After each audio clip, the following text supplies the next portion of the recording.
Alex Mercer had everything money could buy, but nothing that truly mattered. 15 years of relentless work had built his tech empire, yet hollowed him from within.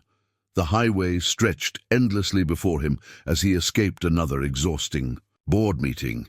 When his fuel gauge blinked red, he pulled into a dusty gas station in a town whose name he didn't bother to read. It was just another forgettable stop, until he saw them. Two children, mirror images of each other, drawing on the grimy window with small fingers. Their artwork froze him, a perfect portrait of himself holding two little girls, his nieces, missing for 5 years. Cold case. How could these children know about his deepest, most guarded heartbreak? Before we jump back in, tell us where you're tuning in from. And if this story touches you, make sure you're subscribed, because tomorrow I've saved something extra special for you. The soft ping of Alex's smartwatch pulled his gaze away from the children's drawing. Another notification from the board, the third in an hour. He silenced it with a practiced swipe of his thumb, a gesture he'd performed thousands of times. The titanium timepiece had cost more than most cars, yet to Alex it was merely a tether, binding him to responsibilities he once craved, but now endured. He stepped back from the window, heart hammering against his ribs. Those children couldn't possibly know about Emily and Sarah. The case had faded from national headlines years ago, buried beneath newer tragedies, fresher outrage. Even the FBI had eventually called him with that practiced tone of professional regret. We'll keep the file open, Mr. Mercer, but you should prepare yourself for the possibility. Alex never allowed them to finish that sentence. The bell above the gas station door jangled as he pushed inside. The air smelled of coffee and artificial pine. Behind the counter, an older woman with silver-streaked hair arranged packets of beef jerky on a wire rack. "Pump 4, Alex said, sliding his platinum card across the worn countertop, and he hesitated, glancing toward the window where the twins still pressed their small hands against the glass. "Those children outside, are they yours?"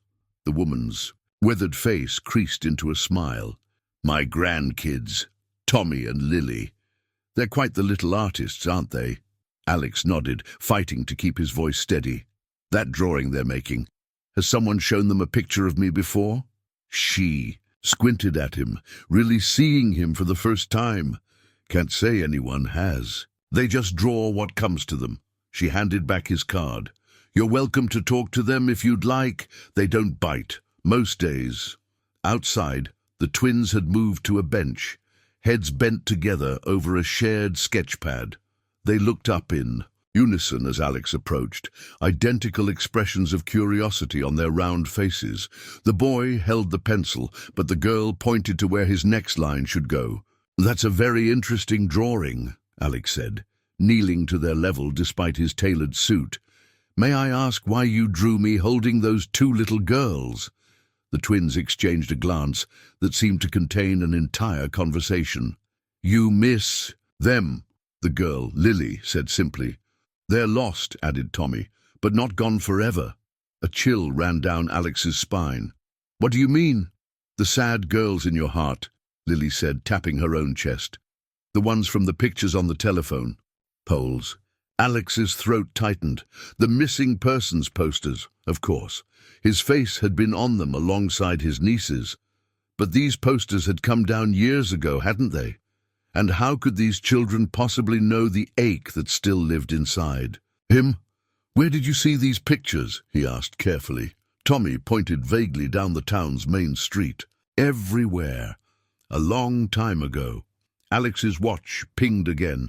This time it was his assistant, wondering why he'd deviated from his route back to Seattle. The board meeting had gone poorly. His third consecutive absence had strained even his most loyal supporters. The quarterly projections needed his approval by morning, and 3 potential investors were awaiting his call. None of it seemed to matter now. "What's your name?" Lily asked, though something in her eyes suggested she already knew. "Alex," he answered. "Alex Mercer." "Are you going to find them now?" Tommy asked, his small voice earnest. A familiar pain twisted in Alex's chest.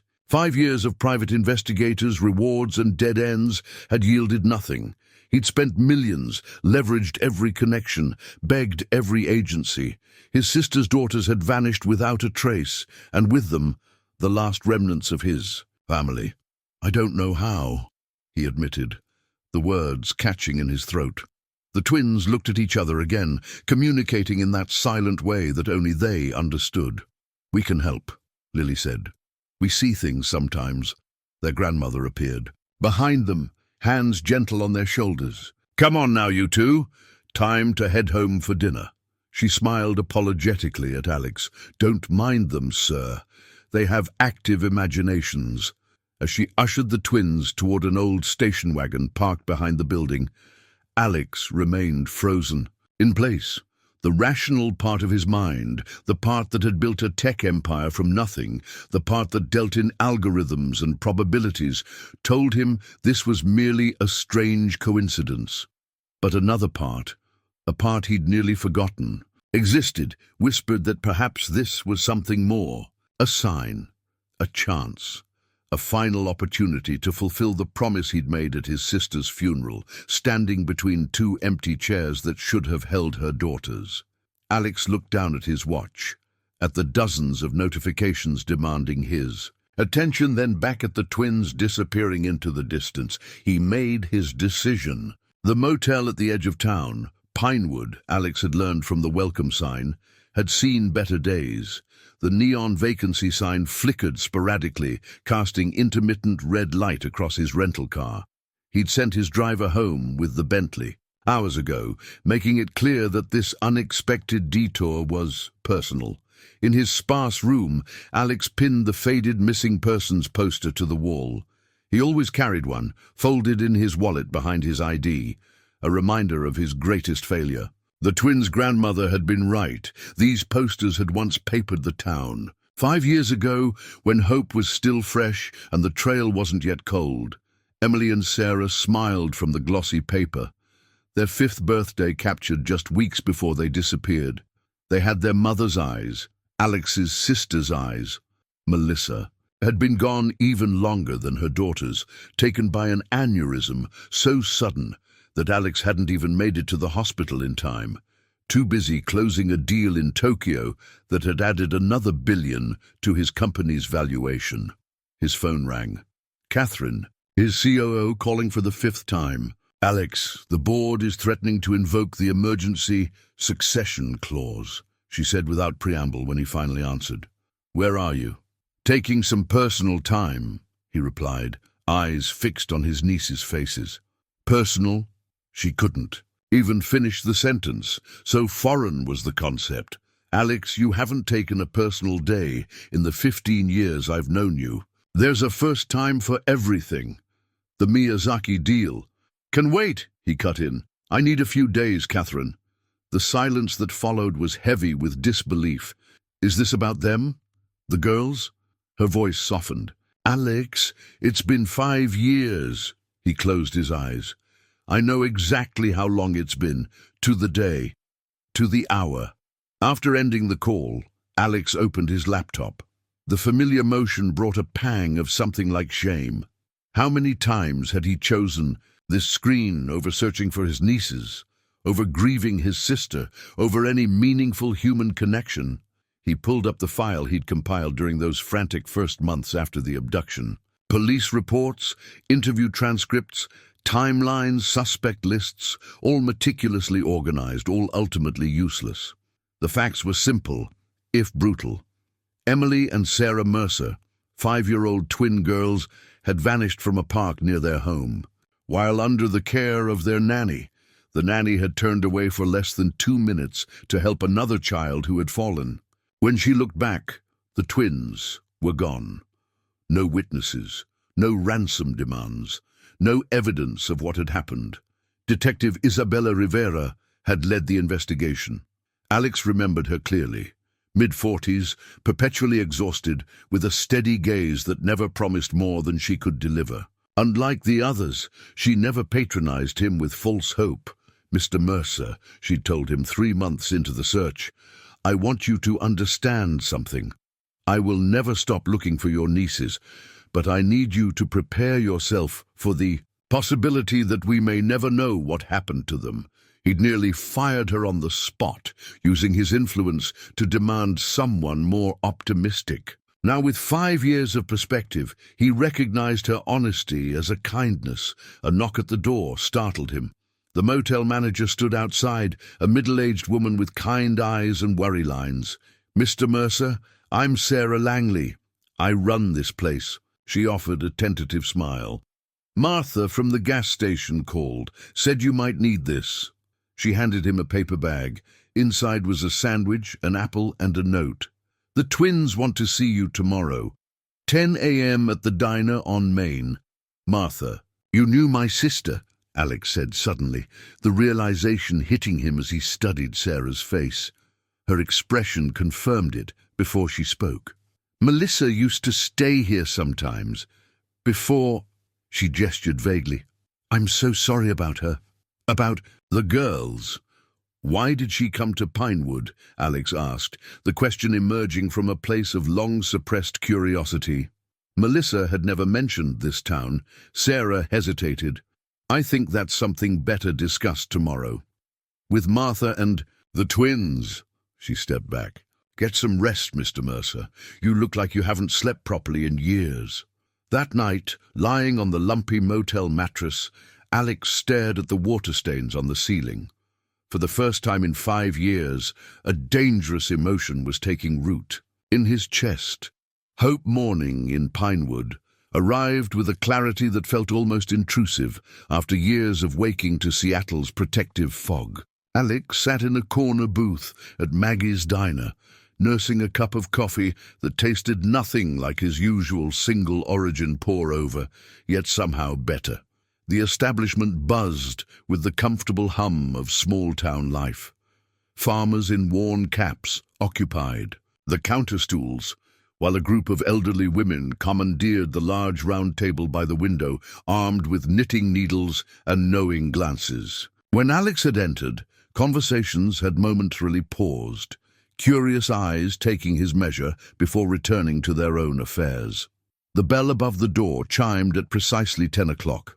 Martha entered with Tommy and Lily in tow, each child clutching a rolled-up piece of paper. They spotted Alex immediately, as if they'd been searching for him specifically, and made a beeline for his booth. "You stayed," Lily said with satisfaction, sliding onto the bench across from him. "I did," Alex confirmed, oddly touched by her. "Approval." Martha settled beside the children with a sigh that spoke of a lifetime of bearing burdens gracefully. "These two haven't stopped talking about you since yesterday. Barely touched their dinner." "We brought you something," Tommy said, unrolling his paper with careful fingers. It was the drawing from yesterday, finished now. The details made Alex's breath catch. The image showed him holding 2 girls, unmistakably Emily and Sarah, but with subtle differences. They were older than in the missing persons photos, their faces more defined, their bodies lankier, as they would look now, at 10 years old. "How did you know what they'd look like?" Alex asked, voice barely above a whisper. The twins exchanged one of their silent glances. "We just know things sometimes," Lily said with a child's matter-of-factness. "Grandma says it's the knowing." "The knowing." Alex looked to Martha, who was studying the worn Formica tabletop with unusual intensity. "It runs in the family," she said finally. "My mother had it. I have a touch. These two—" She nodded at the twins. "They have more than most." "You're saying they're psychic?" Alex tried to keep the skepticism from his voice. Martha's weathered face creased in a frown. "I wouldn't use that carnival word. It's simpler and more complicated than that. They see connections that others miss. Always have." Tommy pushed a second drawing across the table. This one showed a blue house with white shutters, surrounded by tall trees. 2 small figures stood at an upstairs window. "They're there," he said quietly. Alex felt the air leave his lungs. "Where is this place?" "We don't know," Lily answered, frustration evident in her small voice. "We just see it in our dreams." The waitress approached, coffee pot in hand, but Martha waved her away with the ease of a regular customer. "Give us a few more minutes, Doris." Alex studied the twins' faces, searching for any sign of coaching or deception. But their eyes held only the uncomplicated honesty of childhood. Either they believed what they were saying or— "Mr. Mercer," Martha leaned forward, her voice low, "I understand your skepticism. I do. But these children have always known things. They shouldn't. Last year they drew a picture of old Bill Hawkins's heart attack 3 days before it happened. Drew the ambulance and everything." Alex swallowed hard. "Why are they showing me this now? After 5 years? The knowing comes when it comes," Martha said simply. "Not before, not after. And you think—" Alex couldn't bring himself to finish the thought, to voice the hope that was growing dangerously in his chest. "I think my grandchildren believe your nieces are alive," Martha said, meeting his gaze steadily. "And in my experience, when Tommy and Lily believe something this strongly, there's usually something to it." A new voice interrupted them. Well, Alex Mercer in the flesh. Detective Isabella Rivera stood beside their table, looking much the same as she had 5 years ago, perhaps with a few more strands of grey in her dark hair. She nodded to Martha. "Mrs. Reeves." Her eyes lingered curiously on the twins before returning to Alex. "Detective." Alex stood, offering his hand. "I was going to call you." "Small towns," Rivera said with a slight shrug, accepting the handshake. "Word travels. Mind if I join you?" As she slid into the booth, her gaze fell on the drawings spread across the table. Her expression shifted, professional interest mingling with something harder to define. "What exactly are we looking at here?" she asked. Before Alex could respond, Tommy spoke up. "The lost girls. They're waiting to be found." Rivera's office at the Pinewood Police Department was a study in practical minimalism. No family photos, no personal touches, just case files, a decent coffee maker, and a window that needed washing. She placed the twins' drawings on her desk, regarding them with the careful neutrality that had always characterized her approach. "You understand why I'm skeptical," she said, not looking up. Alex nodded, though she wasn't watching for his response. He understood perfectly. 5 years, thousands of leads, hundreds of false hopes, all amounting to nothing. He'd been down this road before. "But," Rivera continued, surprising him, "I've lived in Pinewood my whole life. The Reeves family. They have a reputation." "For what exactly?" Alex asked. Rivera sighed, finally meeting his eyes. "For knowing things they shouldn't. I don't put much stock in that sort of talk, but—" She tapped Tommy's drawing of the blue house. "This looks remarkably similar to the Whitaker property out on County Line Road." Alex leaned forward. "Is that significant?" "Could be. Gerald Whitaker was on our persons of interest list early in the investigation. Former child psychologist with a spotty record. Some complaints about inappropriate behavior with patients, though nothing ever stuck. He left town about 4 years ago." "And you didn't follow up?" Alex couldn't keep the accusation from his voice. Rivera's expression hardened. "We did. Bureau checked him out in California. He was teaching at a community college. Solid alibi for the day of the abduction. Dead end." She paused. "But his property is still here, tied up in some estate dispute. Blue house, white shutters, surrounded by trees." Alex's heart rate quickened. "We need to check it out." Already made the call. Deputies heading over now for a preliminary look. She studied Alex's face. "You've never really let this go, have you?" Alex reached into his pocket and pulled out a small, worn photograph. He and Melissa as children, arm in arm at some long-forgotten family picnic. Identical grins, matching brown eyes, the twins of an earlier generation. "Melissa was all the family I had left," he said quietly. "After our parents died, we promised we'd always look out for each other. Then I got busy building my company, and she got busy raising her girls alone after the divorce. We drifted. I was supposed to visit the weekend after they disappeared. First time in months I'd made the time, Rivera's expression softened almost imperceptibly. "That's not on you, Mercer, isn't it?" Alex tucked the photo away. "I let work become everything. Melissa called me the night before they disappeared. I was in a board meeting, sent it to voicemail, never called back." The confession hung in the air between them, a weight Alex had carried silently for 5 years. Rivera's desk phone rang, shattering the moment. She answered with brisk efficiency, her expression giving nothing away. After a brief exchange, she hung up.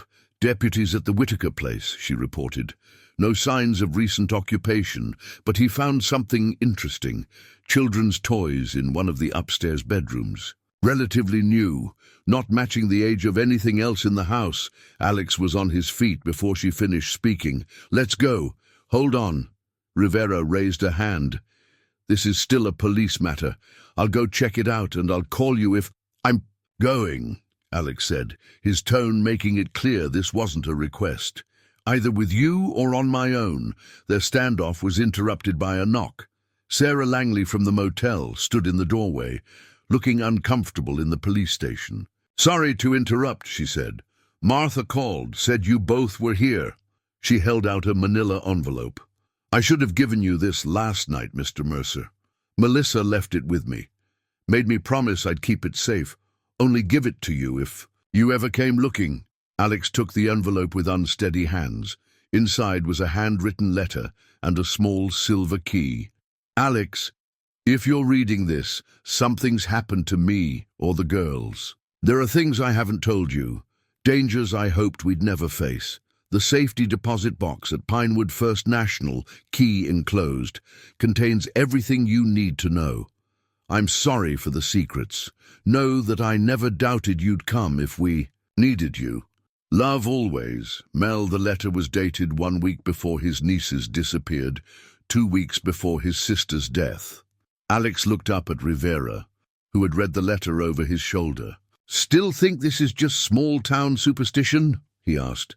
The Whitaker property stood in stark contrast to the wholesome charm of downtown Pinewood.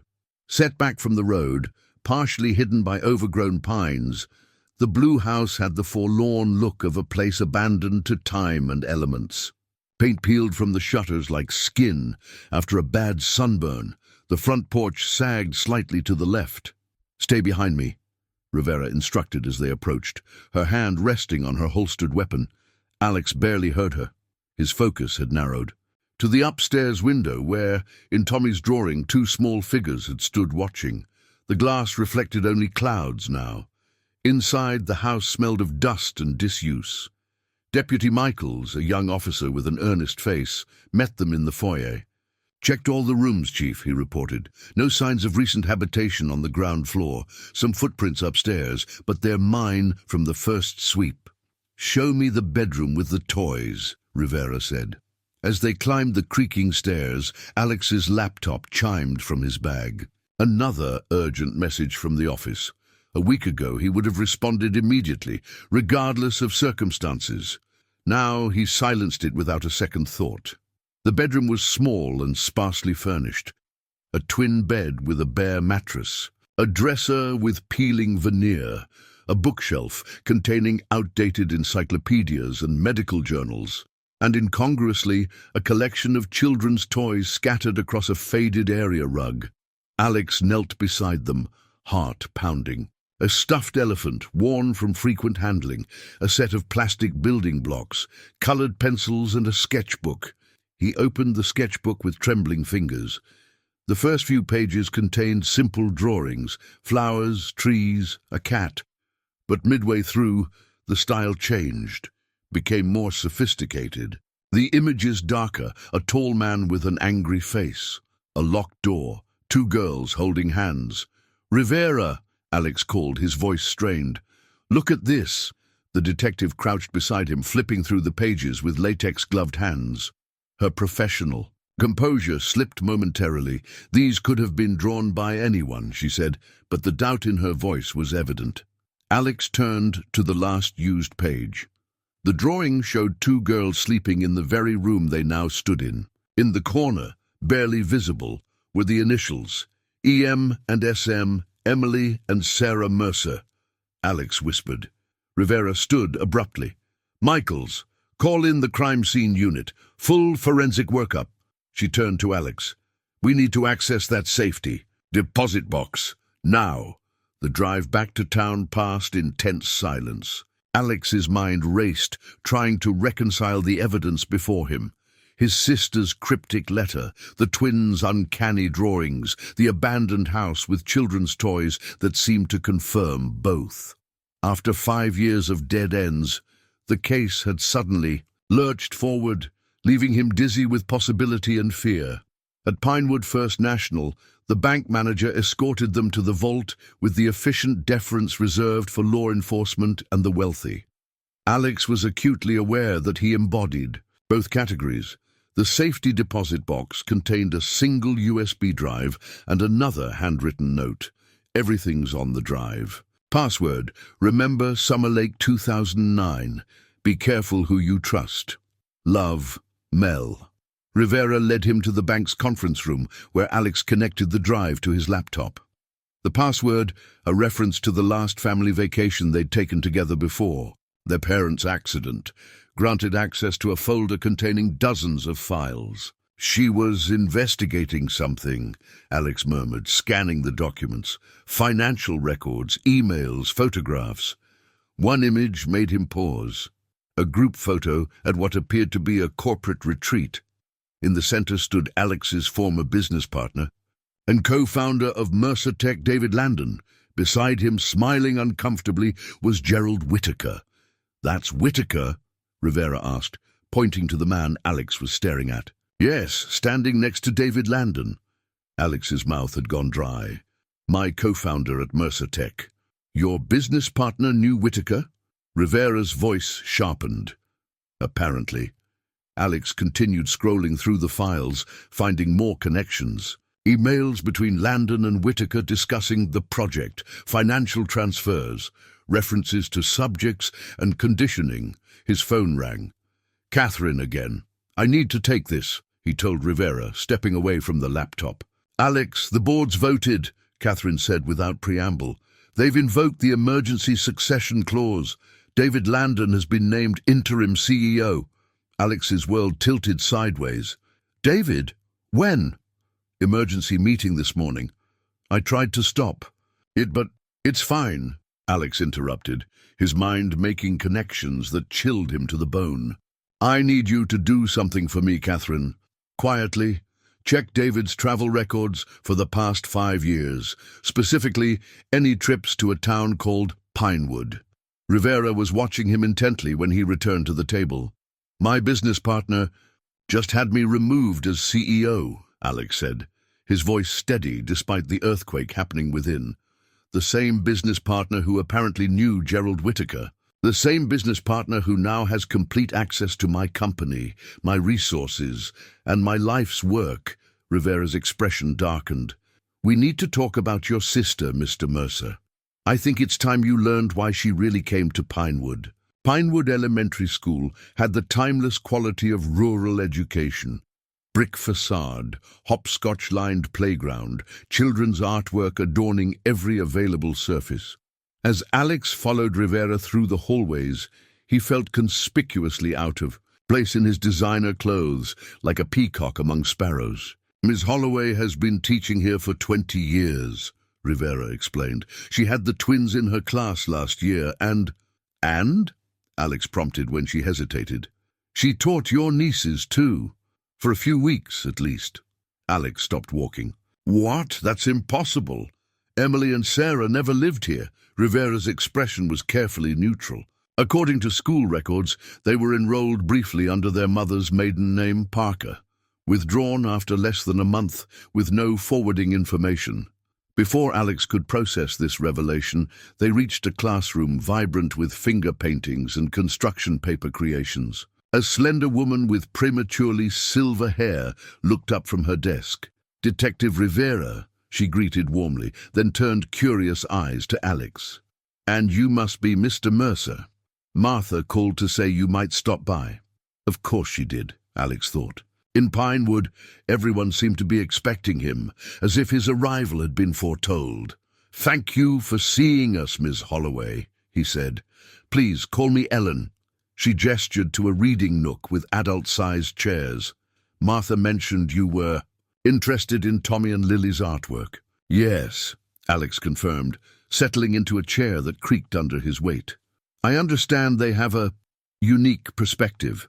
Ellen's smile turned thoughtful. "That's one way to put it." She opened a portfolio on her lap. "I've kept samples of their work since kindergarten. Their talent was evident early on, but there's always been something more to it." She laid out several pieces on a low table. A series of drawings showing various scenes around Pinewood, the town square, the old mill, the community center. Each rendered with uncanny accuracy, but with elements that didn't belong. Future renovations shown before construction began, a visitor to town drawn days before they arrived, weather events depicted in advance. "Tommy and Lily don't just draw what they see," Ellen explained. "They draw connections across time and space, things that have happened, things that will happen, things happening elsewhere." "You believe in their ability?" Alex asked, studying. A drawing of the school with a tree fallen across the roof, dated 3 days before a storm, had actually toppled it. "I've lived here long enough to respect the Reeves family gift," Ellen said simply. "Martha calls it the knowing." "Whatever. It is. I've seen too many coincidences to dismiss it." Rivera had been silently examining the artwork. Now she looked up at Ellen. "Did they ever draw anything related to the Mercer twins, Emily and Sarah?" Ellen hesitated, her fingers tracing the edge of the portfolio. "Not until recently, but they did ask about them occasionally. Said they dreamed of girls who looked alike, girls who were lost. And when the girls were briefly your students," Alex pressed, "did you notice anything unusual?" "They were quiet, reserved. Their mother seemed vigilant, protective." Ellen paused. "They were very bright, and they had the same gift for drawing that Tommy and Lily have." She withdrew a final piece from her portfolio, a faded drawing on yellow construction paper. 2 girls, holding hands, standing before a house that looked remarkably like the Whitaker property. "Emily drew this her 2nd week here," Ellen said. Softly, when I asked about it, she said it was where the bad doctor lived. Alex's blood ran cold. "Did you report this?" "To Melissa, yes. The next day, they were gone." Ellen's eyes held genuine regret. "I always wondered if I should have done more. Said something to authorities." "You couldn't have known," Rivera said. But her jaw was tight with frustration at another missed connection. As they prepared to leave, Ellen touched Alex's arm. "There's something else. Tommy and Lily have been drawing another place lately. They call it the Glass House." She handed him a rolled paper. The drawing showed a modern structure, all angles and windows, perched on what appeared to be a cliff overlooking water. In one large window, 2 small figures stood watching. Alex recognized it instantly.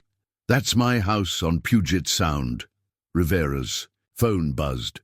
She checked it, her expression darkening.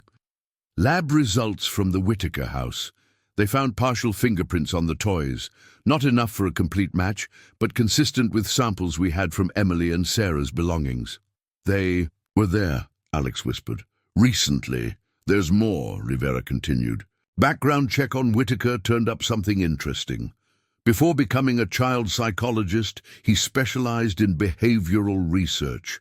His doctoral work was funded by a familiar name, Nexus Research, a subsidiary of Mercer Tech," Alex finished, the pieces clicking into terrible alignment. "One of our earliest acquisitions after we went public." Ellen Holloway watched their exchange with growing concern.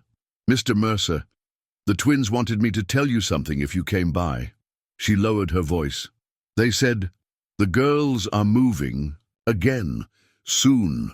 Alex looked down at the drawing of his cliffside home, understanding dawning with horrific clarity. "They're being taken to my house. David's bringing them to my house." The Pinewood Public Library occupied what had once been the town's first bank, a dignified brick building with tall windows and a sense of permanence. Inside, the air smelled of old paper and furniture polish, a scent Alex found unexpectedly. Uncomforting as he navigated the quiet stacks, Rivera had returned to the station to coordinate with Seattle PD for surveillance on Alex's home. "Don't do anything stupid," she'd warned him. "Let the professionals handle this." But Alex couldn't sit idle, not with his nieces potentially so close after 5 long years. While Rivera worked official channels, he would pursue his own investigation. The librarian, Mrs. Chen, had initially seemed wary of his request to see local newspaper archives. But when he mentioned his sister's name, her demeanor changed entirely. "Melissa Parker," she said, recognition softening her features. Such a lovely woman, so devoted to those girls of hers. Another person who'd known his sister in a life he'd known nothing about. Alex swallowed the bitter taste of regret. "Did you know her well?" "She used the library often during her stay, researched local history, property records." Mrs. Chen hesitated. She seemed concerned about something. Protective. The archives were kept in the building's old vault, now repurposed with climate control to preserve fragile newspapers and documents. Alex settled at a wooden table beneath buzzing fluorescent lights, surrounded by the minutiae of small-town history. He started with the weeks surrounding his niece's disappearance, working backward. Nothing in the local paper mentioned Emily, and Sarah directly. Their abduction had occurred in Seattle, making it major news there, but only a passing mention in Pinewood's weekly gazette. However, 3 months before their disappearance, he found something interesting. A small article about Gerald Whitaker selling his practice and leaving town for health reasons. The piece mentioned his groundbreaking work with gifted children and contributions to developmental psychology research. Alex dug deeper, searching for any mention of Nexus research. He found it in a 10-year-old issue. Local doctor receives grant for innovative study. The accompanying photo showed a younger Whitaker accepting an oversized check from a corporate representative. In the background, partially blurred but unmistakable, stood David Landon. "Find anything useful?" Alex looked up to find Martha Reeves standing beside his table, her weathered hands clasped before her. "Mrs. Reeves, how did you know I was here?" She smiled. "Small town. Word travels." She nodded at the newspaper. "Besides, the twins said you'd be digging through old stories today." Alex was beginning to accept the inexplicable as routine. "What else have they said?" Martha settled into the chair across from him. "They're worried. Say the connection is getting weaker. The girls are afraid." "Connection?" Alex repeated. "Tommy and Lily don't just see things, Mr. Mercer. They feel them, especially with other twins." Martha's eyes were steady on his. "They felt your nieces years ago when they first came to Pinewood, felt their fear then too, but they were too young to understand what it meant." Alex pushed the newspapers aside. "Why is everyone in this town talking in riddles? My sister brought my nieces here without telling me. They attended school under a different name. Then they disappeared, and 5 years later, these drawings start appearing." He leaned forward. "What am I missing?" Martha sighed. "Your sister came here for protection, Mr. Mercer. She discovered something dangerous about the work being done at your company. Something involving children with special abilities." "Like the twins," Alex said slowly. "Like my nieces." Martha nodded. "Melissa found references to Pinewood in old research papers, came to investigate, found me, found others who understood what she was facing. She was planning to expose everything, but they found her first." "Who are they?" "People who believe certain gifts can be harnessed, controlled, weaponized." Martha's voice had dropped to a near whisper. "Your partner was involved, deeply involved. Your sister tried to warn you." The voicemail he'd never returned, the meeting he'd been too busy to take. "Why didn't she go to the authorities?" Alex asked, though he already suspected the answer. With what proof? Against a billion-dollar corporation, against people who could make problems disappear. Martha shook her head. She tried to handle it quietly, protect the girls herself. And it got her killed, Alex said. The truth he'd always suspected finally spoken aloud. The aneurysm. Martha's eyes widened slightly. Too convenient. Too sudden. No family history. Alex had investigated privately, found nothing conclusive, eventually accepted the medical explanation. I think they eliminated her, then took the girls. For what purpose? That's what I need to find out. Alex gathered the newspapers, photographing key articles with his phone. The twins, your grandchildren, they're like my nieces, aren't they? They have the same abilities. Similar, yes, though they've been protected, taught to use their gift, not fear it. Martha stood.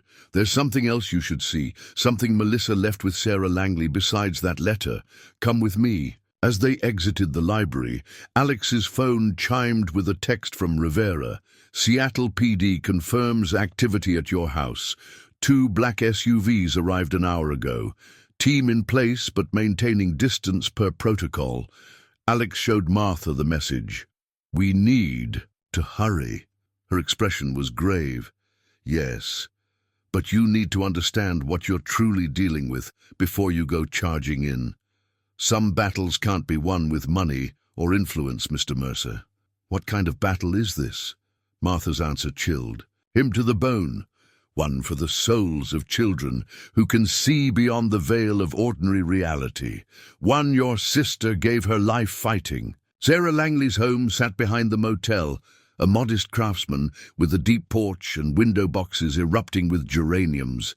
Inside, the space felt lived in, comfortable, with mismatched furniture that somehow formed a coherent whole.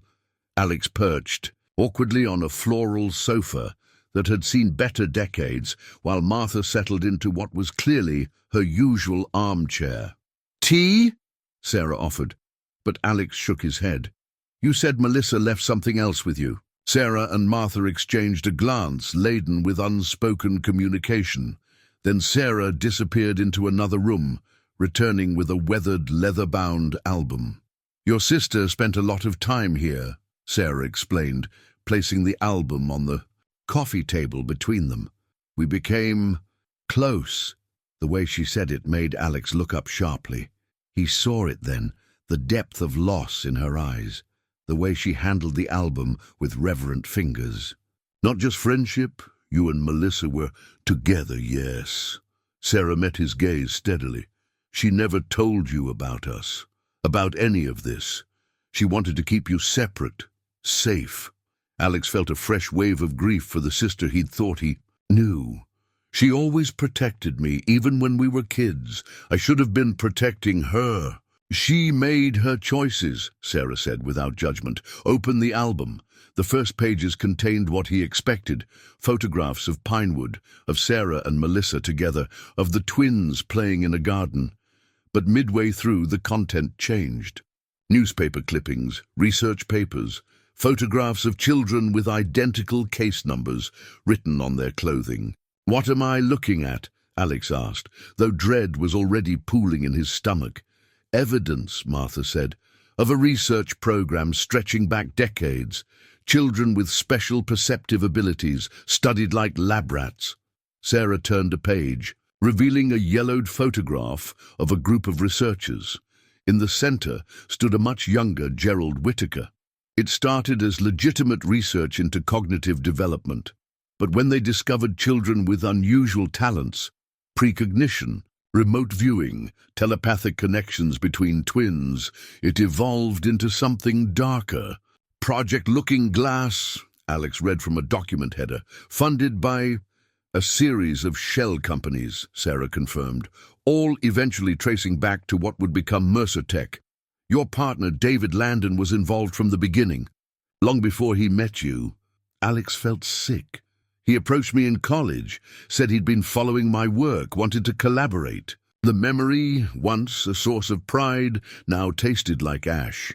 I had the technical skills, he had the connections, the business acumen, and access to research that helped your AI systems make intuitive leaps beyond what should have been possible. Martha added quietly. The implication was clear. Alex flipped through more pages, his horror growing. Children hooked to monitoring equipment, brain scans, data charts tracking predictive accuracy and remote sensitivity. My sister discovered. This, Sarah nodded. She was working in your company's archival department, digitizing old research, found connections that had been deliberately obscured. By the time she understood what she'd stumbled upon, she was already being watched. She came here because Pinewood was mentioned in the earliest documents. Why Pinewood? Because of families like mine, Martha said, generations with the knowing, living quietly away from attention, until Whitaker arrived 50 years ago to study the town's statistical anomalies in perceptive abilities. Alex turned another page and froze. A photograph showed two infant girls in hospital bassinets, case numbers on their identification bands. The date stamp was faded but legible, the year his nieces were born. Emily and Sarah were part of this. From the beginning, he whispered. They were being monitored their whole lives. Melissa didn't know at first, Sarah said gently. When she discovered the truth, she tried to run. Brought the girls here where she thought they'd be safe with people who understood. But they found her, Alex concluded. And after she died, they took the girls. To continue the research, Martha confirmed, children like ours, like your nieces, are rare, valuable to people with certain interests. Alex closed the album, unable to bear more. Why show me this now? Because you need to understand what you're facing, Sarah said. David Landon isn't just a corrupt businessman. He's a true believer in the program, in harnessing these abilities, whatever the human cost. And the children are getting older, Martha added.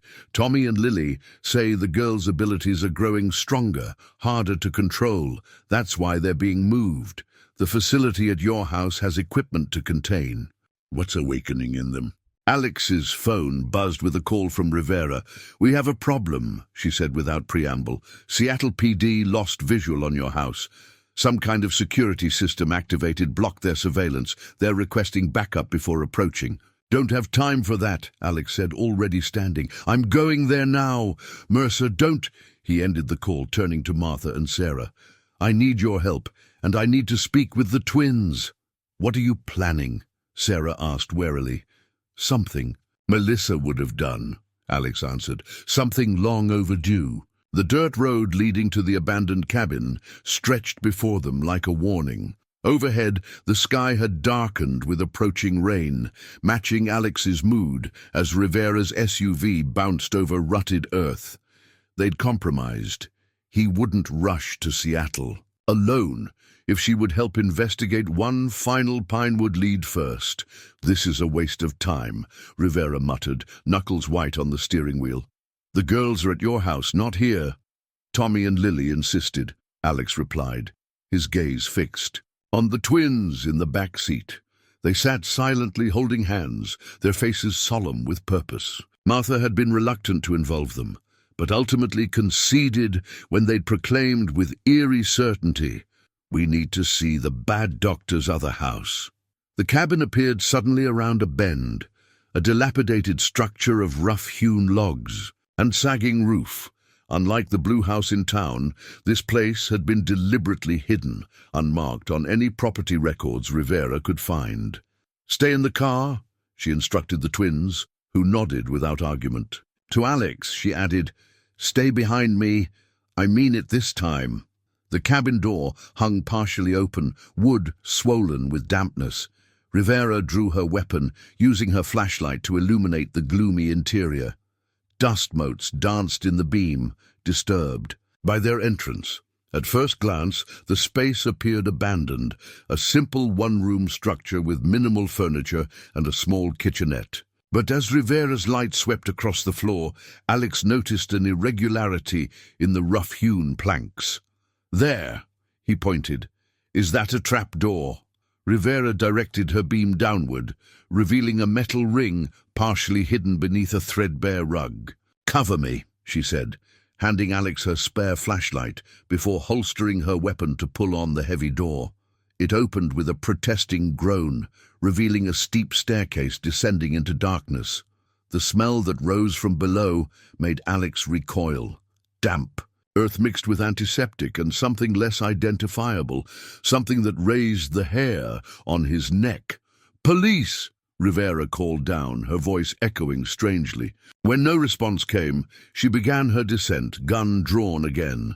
The basement was immediately different from the primitive cabin above, constructed of poured concrete with modern electrical fixtures and what appeared to be recently used equipment.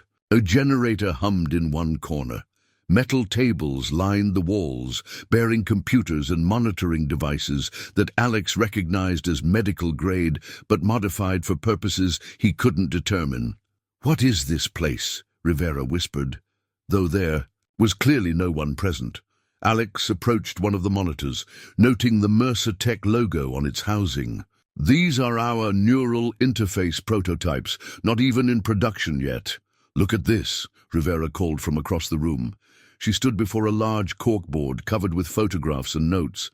Children's faces stared out from the images, different ages, different ethnicities, but all with the same hollow-eyed expression. Among them, Alex recognized Emily and Sarah at various ages, including recent photos that made his heart stutter. They looked thin, solemn, their eyes holding knowledge no child should possess.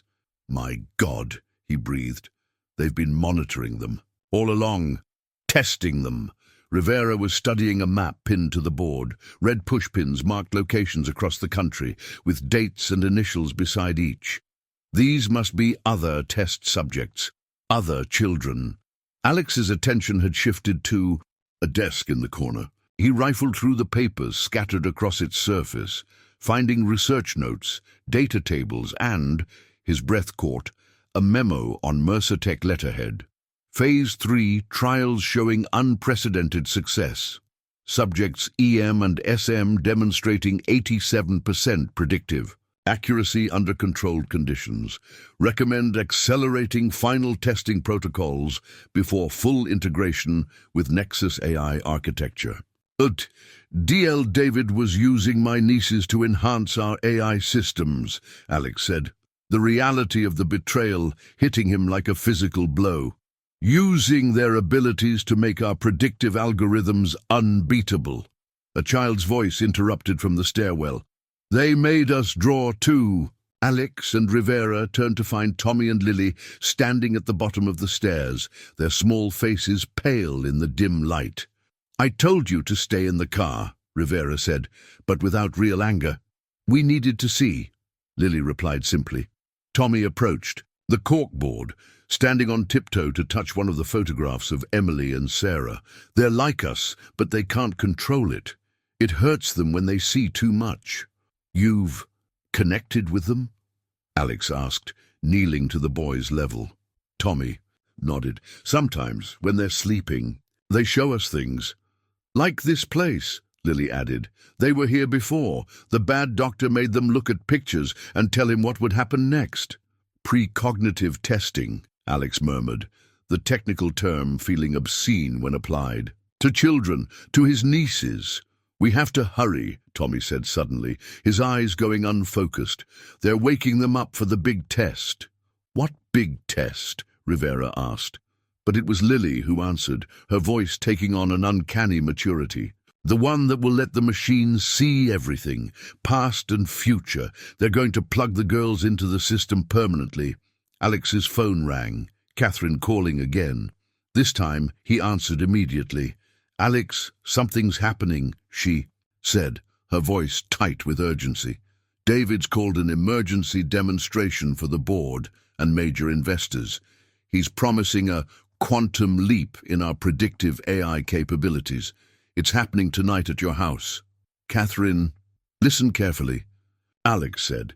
"I need you to delay that demonstration any way you can. Lives depend on it." As he ended the call, Rivera was already heading for the stairs. "We need to get to Seattle, now." The twins followed without being told, their small faces set with determination. "We're coming too," Tommy said. "It wasn't a request. They won't." "Find the girls without us," Lily added. "We can feel where they're hiding." Outside, the first heavy drops of rain began to fall as they raced to the SUV, the sky above opening like a portent. The drive back to Pinewood passed in tense silence, broken only by the rhythmic sweep of windshield wipers against increasing rain. In the back seat, Tommy and Lily had fallen into what Martha called a sharing trance. Eyes closed, foreheads touching, fingers interlaced. Their breathing had synchronized, slow and deep. "They're trying to connect with your nieces," Martha explained when they arrived at her house to collect her. "It's stronger when they're together like this." Alex watched the twins with a mixture of wonder and concern. "Is it safe for them?" "Safer than what your nieces are experiencing," Martha replied, her voice gentle but unflinching. "The girls are reaching out. They're afraid." Sarah joined them carrying a worn leather bag. "I've called everyone I can trust. They'll meet us in Seattle." "Who exactly are they?" Rivera asked, professional suspicion evident in her tone. "Others. With the knowing. People who helped Melissa when she first came to Pinewood. People who understand what we're facing." Alex's phone buzzed with an update from Catherine. Delay tactics failing. David moved demonstration up to 9 p.m. Board members and investors already arriving. He checked his watch. 6:30. With traffic, they'd barely make it in time. "We need to go," he said, already moving toward the door. Martha placed a restraining hand on his arm. "Not yet. The twins need to show you something first." Tommy and Lily had opened their eyes, reaching for a notebook on the coffee table. Lily held it steady while Tommy flipped through pages filled with drawings, some in his hand, some in hers, some created jointly in a blended style that seemed to flow between them. "The sad girls made a book too," Lily explained, finding the page she wanted. "They showed us." The drawing depicted what appeared to be Alex's home study, rendered with unsettling accuracy despite the twins never having seen it. But the room had been transformed, the walls covered with screens, the center dominated by 2 reclined chairs, reminiscent of dental seats, fitted with restraints and connected to equipment that pulsed with an eerie blue light. "This is where they'll do the big test," Tommy said, his finger tracing the chairs. "They've done small ones before, but this one is different." "Different how?" Alex asked, though he dreaded the answer. "Before, they just took what the girls saw," Lily explained with the terrible simplicity of a child describing horror. "This time they want to keep them in the machine, make them part of it forever." Alex felt ill. "You mean literally?" "Neural interface technology," Sarah supplied, looking over the drawing with grim recognition. "Your company pioneered it for medical applications, but this—" She shook her head. "This is something else. A permanent connection." "Human processors," Alex whispered, remembering terminology from early research proposals he'd dismissed as theoretical. David had continued the work quietly, it seemed. Tommy turned to another page, showing a blueprint-like drawing of Alex's house with a red X marked in a section of the lowest level. "They're here," he said, "in a room behind the wine cellar. There's a special door with numbers." "A secure lab," Alex confirmed. "I approved its construction for prototype testing. Biometric access only, my handprint and David's." "The girls are getting weaker," Lily said suddenly, her small face creasing with concern. "They've been giving them medicine to keep them quiet, but it makes it hard for them to reach us." Rivera, who had been listening with increasing alarm, stepped forward. "I've coordinated with Seattle PD. SWAT team on standby. But they need probable cause for a raid on a private residence, especially one belonging to the potential victim." "I'm giving permission," Alex said. "It's my house." "You've been legally removed as CEO," Rivera reminded him. "And the house is technically owned by a Mercer Tech subsidiary, according to county records." Alex swore under his breath. Of course. David had ensured he couldn't simply walk back in. "Then we need another way," he said. "One that doesn't involve announcing our arrival." Sarah zipped her bag closed.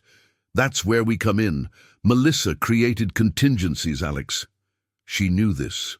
Day might come. Martha had moved to comfort the twins, who were showing signs of distress. "They're being prepared," she reported, her weathered hand stroking Lily's hair. "The girls, your nieces, they're being moved to the chairs." "We're out of time," Alex said. "Decision made.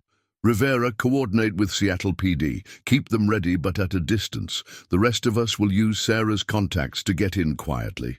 "And if we find what I think we'll find?" Rivera asked, her expression making it clear she was stepping well beyond standard procedure. "Then you'll have your probable cause," Alex answered, "and I'll have my nieces back." As they headed for the cars, Rivera alone to liaise with authorities, the others in Alex's rented SUV.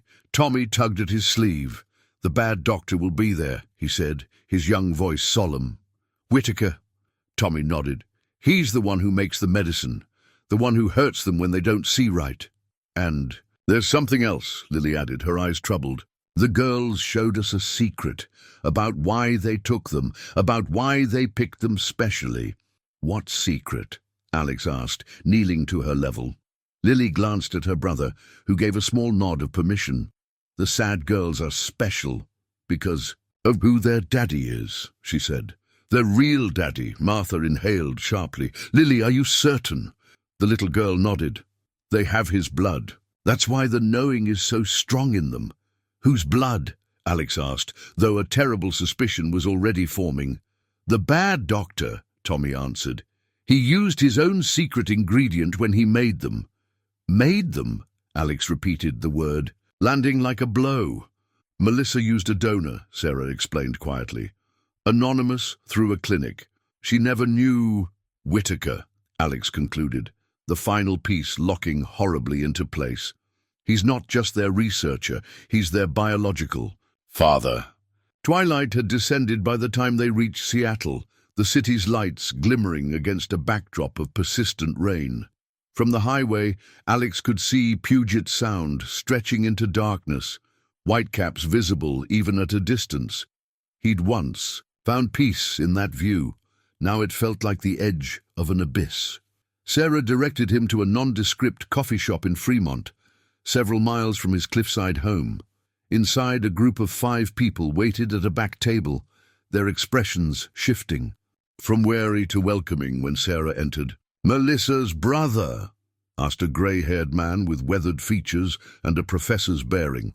"Alex Mercer," Alex confirmed, extending his hand. "Robert Thorne. I taught cultural anthropology at Pinewood Community College before retiring. I was documenting families with the knowing when your sister found me." The others introduced themselves briefly. A nurse, a former military officer, a young grad student, an elderly woman who simply called herself Ida, with no further explanation. All had helped Melissa in some capacity, all had been waiting for this moment. "Time is short," Sarah said, spreading a detailed floor plan of Alex's house across the table. "Catherine's last message says the demonstration begins in 90 minutes. "Security?" asked the ex-military man, Collins. 6 private. "All contractors, all former special forces," Alex replied. "Plus whatever additional personnel David brought in for tonight. And the guest list. Board members, major investors, potential military partners." Alex's mouth twisted. People who'd pay billions for predictive technology with the accuracy. David's promising. Martha had settled the twins at a corner table with hot chocolates, keeping them away from the planning. Now she approached, her expression troubled. "The girls are in pain," she reported quietly. "The connection is growing weaker." Alex felt a renewed surge of urgency. "We need to move now." Sarah touched the silver locket around her neck, a gesture Alex had noticed before. "There's something you need to know first," she said. "Something Melissa made me promise to tell you only when absolutely necessary." She unclasped the locket, opening it to reveal not a photograph as Alex had expected, but a small key. "This opens a safe deposit box at Seattle First International," she explained. "Inside is evidence Melissa compiled against David, Whitaker, and everyone involved in Project Looking Glass. Financial records, research notes, illegal human testing documentation, everything needed for a federal case." Why didn't she use it? Alex asked. She was going to. The day after, Sarah swallowed hard. After the aneurysm. You think they found out, eliminated her before she could act? I know they did, Sarah replied, her certainty chilling. Because I helped her prepare the documents the night before. She was fine, Alex, perfectly healthy. The implications settled like ice in his veins. All this time, I thought, I blame myself for not being there, for missing her call. She was calling to warn you, Sarah confirmed. She discovered David was planning to remove you from the company, create a tragic accident once your AI work was complete. Alex felt the ground shift beneath him. Everything, his company, his success, his very survival, had been built on lies and manipulation. Why are you telling me this now? Sarah's eyes held his steadily. Because the raid we're planning won't be enough. David has contingencies, powerful allies. Even if we rescue the girls tonight, he'll escape prosecution, disappear, start again. Elsewhere. Unless we have Melissa's evidence, Alex concluded. The bank is on the way to your house, Sarah said. You have access as her next of kin. We can get the documentation to Rivera, ensure it reaches the right federal authorities. Collins checked his watch. If we're doing this, we need to move. Bank closes in 40 minutes. Alex made his decision. I'll go with Sarah. The rest of you continue to the house, coordinate with Rivera, prepare for extraction. Martha approached again, this time with Tommy and Lily in tow. The twins insist on something else first. What is it? Alex asked, kneeling to their level. Tommy held out a folded paper. The girls showed us a special door, not the one to the secret room, another one hidden behind bookshelves in your office. Alex unfolded the paper to find a meticulous drawing of his home office, with one section of shelving highlighted. There's no door there. Yes, there is, Lily insisted. The sad girls saw the bad doctor use it. It goes to where they keep the special computers. The servers, Alex realized. That section of the house was renovated last year. David insisted on overseeing it personally. He studied the drawing more carefully. This shows a keypad hidden behind the first edition Asimov collection. The number is 112897, Tommy recited. We saw it in the girl's memory. Alex committed it to memory, then looked up at the assembled group. Change of plan. Sarah and I will retrieve Melissa's evidence. Martha, you and the twins go with the others. They'll need their guidance to find this hidden access. Collins, once you're in, disable the security systems from the server room. That will give Rivera's team the opening they need. And you? Martha asked. I'll join you as soon as possible, Alex promised. But Sarah's right. We need the evidence to finish this permanently. As the group prepared to depart, Alex felt his phone vibrate. A text from an unknown number. You've been busy, old friend. Perhaps we should talk before you do anything rash. I have a proposition regarding your nieces. David attached was a photo of Emily and Sarah, seated side by side in what appeared to be the chairs from Tommy's drawing, their small faces expressionless, eyes vacant beneath neural interface crowns. Seattle. First International's imposing glass facade reflected the city lights like a dark mirror. Inside, the marble-floored lobby echoed with their footsteps as a security guard checked his watch pointedly. 10 minutes to closing, folks. Alex approached the service desk, presenting his ID and Sarah's key. The process passed in a blur of paperwork and verification, his mind fixed on the photo David had sent, the vacant eyes of his nieces, the gleaming technology affixed to their small heads. Finally, a bank officer led them to a private room where a rectangular metal box awaited. Alex inserted the key with unsteady hands, lifting the lid to reveal a USB drive, a thick manila envelope, and a sealed letter with his name written in Melissa's familiar handwriting. I'll give you privacy, the officer said, stepping outside. Alex opened the letter first, his sister's words reaching across time and loss. Alex, if you're reading this, I'm gone. And you've learned the truth about Project Looking Glass. I'm sorry for keeping you in the dark. I thought I was protecting you, but I was wrong. We protect each other. That was our promise. David recruited you for your brilliance, but he chose you specifically because of our family history. The Mercer line has always had the knowing, weaker in some generations, stronger in others. You suppressed it, channeled it into your work with algorithms and predictive patterns. I embraced it, which is why I recognized it in my daughters. David and Whitaker have been refining their research for decades. The neural interface technology you helped develop was always intended for this purpose, to create a permanent connection between gifted perceivers and artificial intelligence. A human-AI hybrid with perfect predictive capabilities. The evidence, enclosed, will dismantle their entire operation, but be careful. David has powerful government and military contacts who believe this technology is worth any moral cost. Trust Rivera. Trust Sarah. Trust the knowing that you've denied for so long. The girls have your eyes, our mother's smile. Find them, Alex. Bring them home. All my love. Alex lowered the letter, a weight of realization settling over him. I have it too. The knowing. Sarah nodded. Melissa said you were always the stronger one, but you shut it down after your parents died. Called it coincidence, intuition, pattern recognition. Anything but what it really was. The dreams, Alex murmured.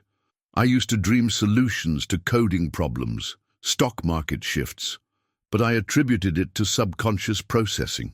It's why your AI algorithms were so revolutionary, Sarah said. You were integrating your own perceptive abilities without realizing it. Alex examined the USB drive, emblazoned with Melissa's initials. She knew everything. Enough to destroy them, Sarah confirmed. Financial fraud, illegal human experimentation, corporate espionage, murder. It's all documented. Alex's phone buzzed. Rivera.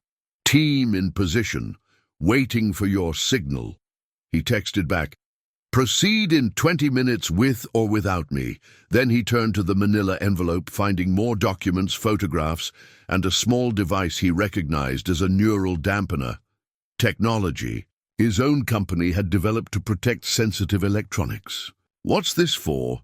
He asked, holding up the device. Sarah's expression turned grim. Melissa believed the neural interfaces work both ways. They don't just extract from the girls, they can also control them. Mind control? The concept seemed too grotesque to contemplate. Influence, at minimum, the dampener might disrupt the connection long enough to remove the interfaces safely. Alex pocketed the device, then hesitated before asking the question that had been burning in his mind. You and Melissa, was it serious? Sarah's smile held both sweetness and sorrow. We were planning a life together, once the girls were safe. She talked about you often, how brilliant you were, how much she missed the closeness you'd had as children, the knowledge of what he'd lost, not just a sister but the chance to know her fully, struck Alex anew. I was a fool. You were focused on building something you thought mattered, Sarah said gently. She understood that better than anyone. Alex's phone chimed again. This time, it was David. Your friends are about to make a serious mistake. The neural integration is at a critical stage. Interruption could cause permanent damage to the girls. Come alone to the front gate. We'll talk terms. Attached was another photo. A monitor displaying brainwave patterns, the readouts pulsing with warning indicators. He's bluffing, Sarah said, reading over his shoulder. Trying to buy time? Maybe, Alex acknowledged. But what if he isn't? What if disconnecting them improperly does cause damage?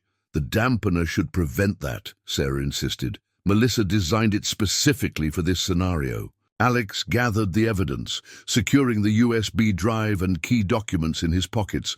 We need to hurry. As they exited the bank, the night air hit them with the scent of rain and sea. Alex paused, struck by a sensation he hadn't experienced since childhood. A prickling awareness at the base of his skull, a certainty beyond rational thought. Something's wrong, he said. The original plan won't work, Sarah studied him. The knowing? I think so. Alex closed his eyes, letting the feeling expand rather than suppressing it as he'd done for decades. Images flashed behind his eyelids. The hidden door, security guards with military precision, David standing before a room of applauding investors, and something else, a room he'd never seen, deep beneath his house. Metal walls, medical equipment, 2 small beds. His eyes snapped open. There's another facility below the lab. That's where they're keeping the girls when they're not connected.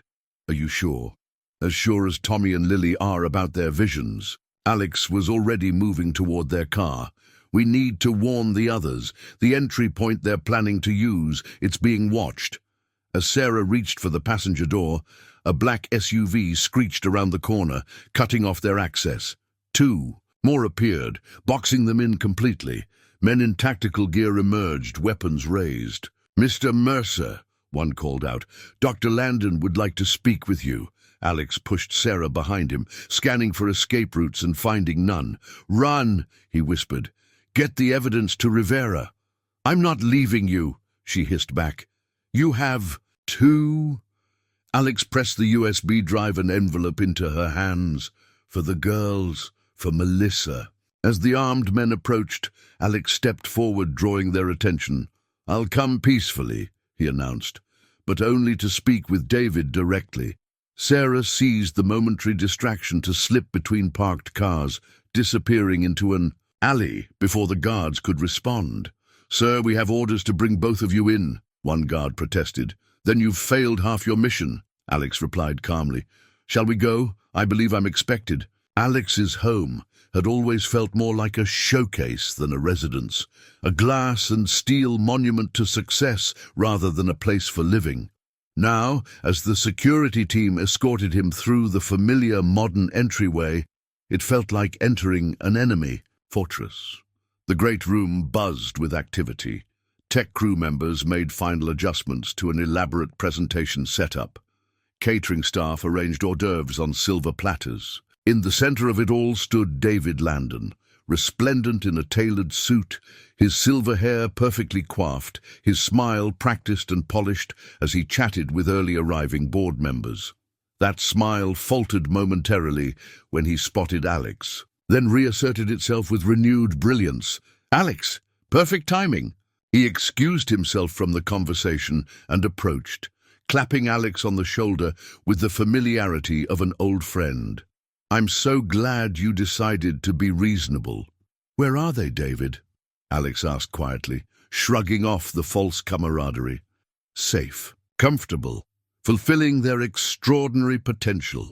David guided him toward a quieter corner, his grip on Alex's elbow steel beneath silk. "Which is more than I can say for you at the moment. Where is Miss Langley?" "Beyond your reach." David's smile tightened. "Nothing is beyond my reach tonight, Alex.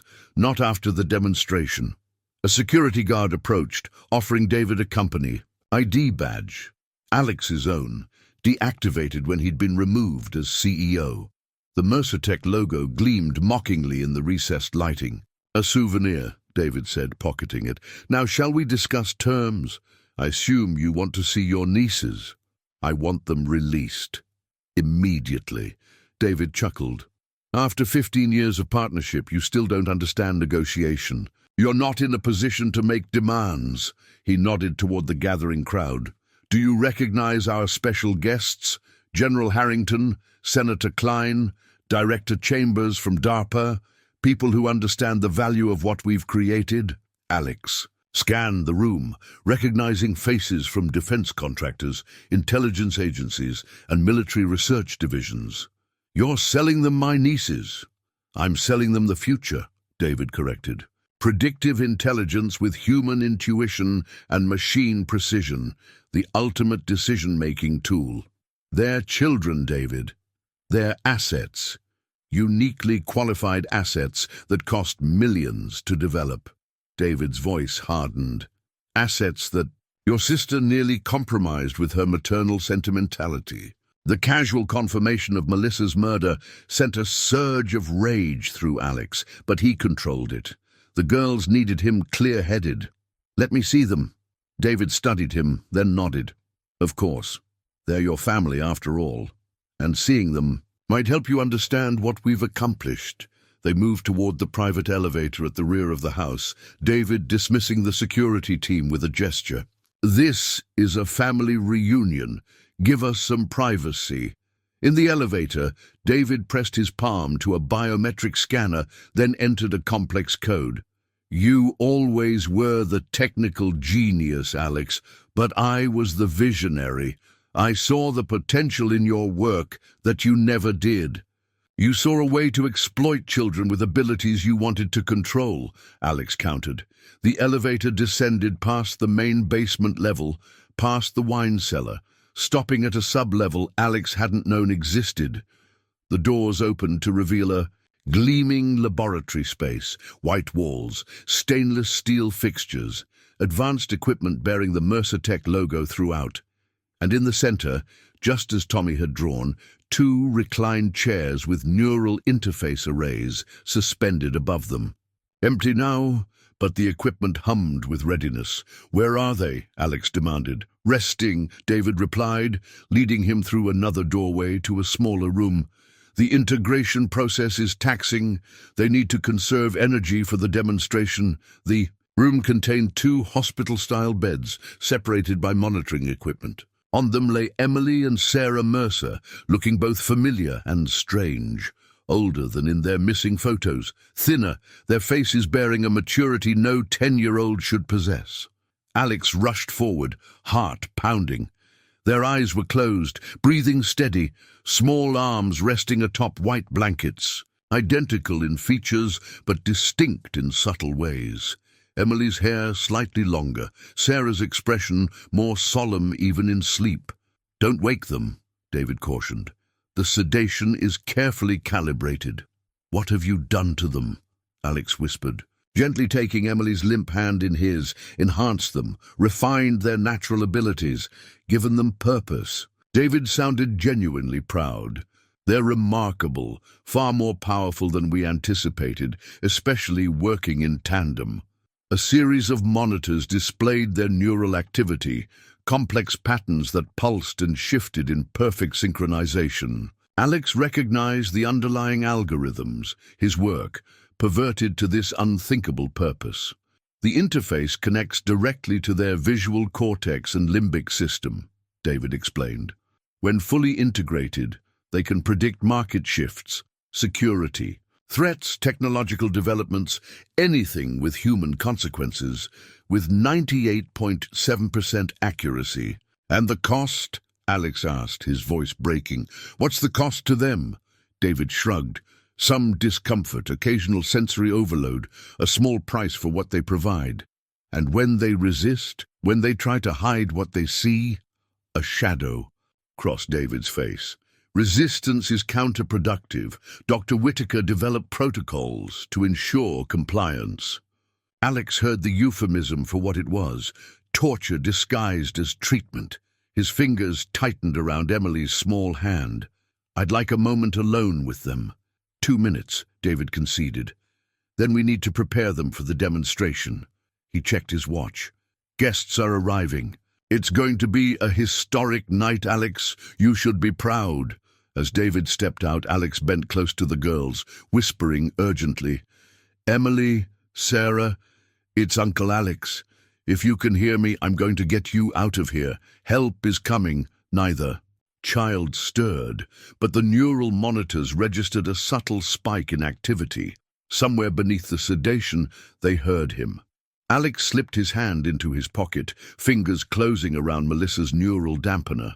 Just as he prepared to activate it, the door reopened, but it wasn't David who entered. Dr. Gerald Whitaker stood in the doorway, his tall frame silhouetted against the laboratory lights, a Mercer security badge clipped to his lab coat. His eyes, cold and assessing, moved from Alex to the twins and back again. Mr. Mercer, he said, his voice clinically precise. I see you've finally met your nieces, my daughters. Whitaker moved into the room with the measured precision of a man accustomed to controlling his environment. Tall and lean, with thinning grey hair and wire-rimmed glasses, he appeared more academic than monster, which made the coldness in his eyes all the more disturbing. Your timing is inconvenient, he said, checking the monitors beside the twins' beds. We're at a critical preparatory stage. Alex straightened, positioning himself between Whitaker and the girls. You experimented on your own children. I contributed genetic material specifically engineered to maximize perceptive potential, Whitaker corrected, making a minor adjustment to Sarah's IV drip.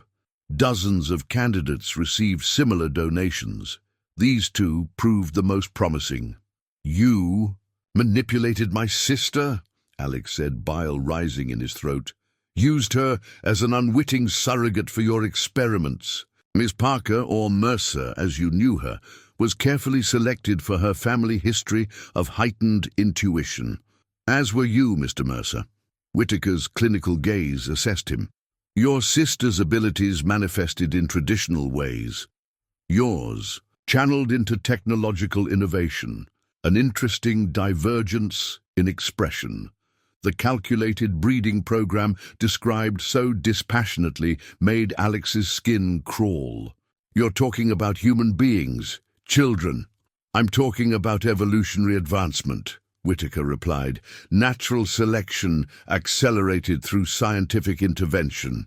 David reappeared at the doorway. Our guests are assembled. We need to begin final preparations. The subjects require 5 more minutes of pre-integration stabilization, Whitaker stated. Subjects, Alex repeated with disgust.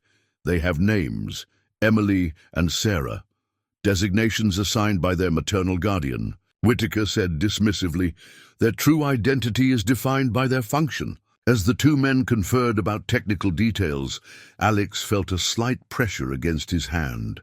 Looking down, he saw Emily's fingers had curled around his, a movement so subtle it appeared involuntary. But when he met her eyes, he found them, open a sliver, watching him with desperate awareness beneath the sedation. Alex gave her hand the gentlest squeeze of reassurance, then carefully repositioned himself to block Whitaker's view as he slipped the neural dampener from his pocket. The small device, no larger than a matchbox, had a simple activation switch. He needed only a moment to place it between the twins' beds where it could affect both their neural implants. Mr. Mercer will join us for the demonstration, David was saying to Whitaker. A family representative, you might say. Unwise, Whitaker responded. His emotional connection to the subjects could disrupt the controlled environment. Controlled environment, Alex echoed.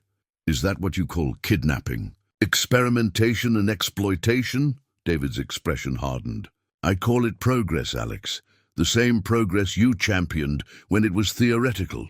You built the foundational algorithms that made this possible. I never intended. Intentions are irrelevant, Whitaker interrupted. Results are what matter. And tonight's demonstration will deliver results that will change the course of human decision-making forever. A technician appeared at the door. Dr. Landon, the system is ready for final integration. David nodded. Prepare the subjects for transport. As Whitaker moved to disconnect the monitoring equipment, Alex seized his moment. He placed the neural dampener on the small table between the beds and pressed the activation switch in one smooth motion. A soft blue light indicated it was functioning. The effect was immediate. Both girls gasped simultaneously, their eyes flying open as the neural suppression field disrupted the sedation's effect on their implants. The monitors beside them erupted in alarm. What have you done? Whitaker demanded, lunging for the device. Alex blocked him, using his larger frame to advantage. Emily, Sarah, can you hear me? Uncle Alex, Emily whispered, her voice hoarse from disuse. What's happening? David snapped from the doorway. Neural dampener. Whitaker identified the device, his face contorting with rage. It's disrupting the interface connection. David's hand moved to his jacket, producing a small pistol. Step away from them, Alex. Now. Outside in the main laboratory, a crash sounded, followed by shouting. David turned toward the commotion, momentarily distracted. Alex seized the opportunity, grabbing both girls' hands. Can you stand? He asked urgently. Sarah nodded. already pushing herself upright despite the IV in her arm. Emily followed suit, moving with the careful precision of someone long accustomed to pain. The sounds of conflict grew louder, gunshots, breaking glass. Then a familiar voice shouted, "Police! Everyone down!" "Rivera," Alex breathed. The cavalry had arrived. David's face transformed with cold fury. "Too late," he said, raising his weapon. "The integration will proceed as planned." Before he could fire, a small figure darted past him. Tommy, somehow having found his way through the chaos above. Behind him came Lily, their twin faces set with identical determination. "We found them," Tommy announced, his child's voice incongruous. In the clinical space, David swung toward the unexpected intrusion, his gun tracking toward the children. "What the hell?" The momentary confusion was all Alex needed. He lunged forward, tackling David to the floor. The gun discharged, the bullet embedding itself in the ceiling. They struggled for control of the weapon, David's corporate polish giving way to unexpected strength and viciousness. Whitaker moved toward the twins, producing a syringe from his lab coat. "Remain still," he ordered Emily and Sarah. "The integration must continue." "No," Sarah said, her voice stronger than seemed possible. "No more." As if responding to some unspoken signal, Tommy and Lily rushed to Emily and Sarah's sides. The four children formed a circle, hands linking, creating a tableau that stopped even Whitaker in his tracks. "What are they doing?" he demanded, fascination momentarily overriding his agenda. The answer came not in words, but in action. All the monitors in the room flared simultaneously, screens flickering with data scrolling too fast to read. The neural dampener between the beds glowed brighter, its blue light expanding to encompass all four children in a luminous field. "Impossible," Whitaker whispered. "A spontaneous amplification network." On the floor, Alex gained the upper hand, wrenching the gun from David's grasp. "It's over," he gasped. "You've lost." David's response was a smile of terrible certainty. "You have no idea what you're interfering with, Alex. No idea at all." The laboratory descended into chaos. Above them, the sounds of the police raid reverberated, shouted commands, running footsteps, the systematic clearing of rooms. But in the small medical chamber, time seemed to slow, centered on the four children. Holding hands in perfect stillness, Emily and Sarah, still connected to their monitoring equipment, still bearing the neural implants that glistened at their temples, stood straighter now, as if drawing strength from Tommy and Lily. The blue light from the neural dampener pulsed in rhythm with their breathing, which had synchronized across all four children. "Fascinating," Whitaker murmured, scientific curiosity momentarily overriding his agenda. "The Reeves twins are functioning as stabilizers, creating a balanced neural network." Alex kept David pinned, the gun secured in his free hand. "Rivera!" he shouted toward the commotion outside. "Down here!" David's struggle had ceased, replaced by an eerie calm. "You still don't understand what you've done, do you?" he asked, his voice almost pitying. "The integration wasn't just about the demonstration tonight. It was the culmination of decades of work. Child abuse disguised as research," Alex spat. "Evolution," David corrected. "Your nieces are the bridge, Alex. The perfect interface between human intuition and machine intelligence, and you've just activated them in an uncontrolled environment." As if responding to his words, all the screens in the room flickered simultaneously. The main laboratory beyond the doorway lit up as every monitor came to life, displaying the same cascading data patterns. The house's smart system activated, lights pulsing, security protocols engaging and disengaging in rapid sequence. "What's happening?" Alex demanded. Whitaker had backed against the wall, his clinical detachment giving way to something like awe. "Neural network expansion. They're accessing the system." Through the doorway, Alex could see Rivera and her team entering the main laboratory, weapons drawn. But as they crossed the threshold, the security doors slammed shut behind them, locking automatically. "Stop this, David," Alex ordered, pressing the gun against his former partner's temple. "I'm not doing anything," David replied with unnerving calm. "Your nieces are, or rather, what they've become is." Sarah, his niece, not Sarah Langley, turned her face toward Alex. Her eyes had changed, pupils expanded until almost no iris remained. When she spoke, her voice carried an otherworldly resonance. "We see everything," she said. "Past, present, potential futures branching like rivers." Emily nodded, her expression mirroring her sister's. "So much pain, so many secrets." Tommy and Lily remained silent, their eyes closed in concentration, their small hands gripping the others firmly. Anchors. In a perceptual storm, "The integration was never meant to be reciprocal," Whitaker observed, with clinical interest, despite his precarious position. "The system is accessing them as they access it." A small silver bracelet on Emily's wrist caught Alex's attention. A medical alert band, but one he recognized from the photographs in Melissa's file. He reached for it carefully, turning it to reveal a tiny inscription, EM 71519. "You kept this on her," he said, understanding dawning. "All these years." Sentimental value, Whitaker dismissed. A concession to their maternal attachment. But Alex recognized it for what it was. A connection to identity, to humanity, that even years of captivity hadn't erased. A small act of resistance from the children who had never stopped being Emily and Sarah Mercer. The door to the laboratory burst open as Rivera's team finally breached it. "Police! Hands where I can see them!" Whitaker raised his hands slowly. David remained pinned beneath Alex, his expression unnervingly serene despite the chaos. "Detective," Alex acknowledged Rivera without taking his eyes off David. "We found them." Rivera took in the scene, the 4 children enveloped in blue light, the medical equipment, the neural implants. "What the hell is going on here?" Before Alex could respond, the entire house shuddered. Lights flickered. In the main laboratory, equipment sparked and smoked. "System overload," Whitaker identified. A note of panic finally breaking through his composure. "The neural network is expanding beyond containment parameters." "Shut it down," Rivera ordered, moving toward the children.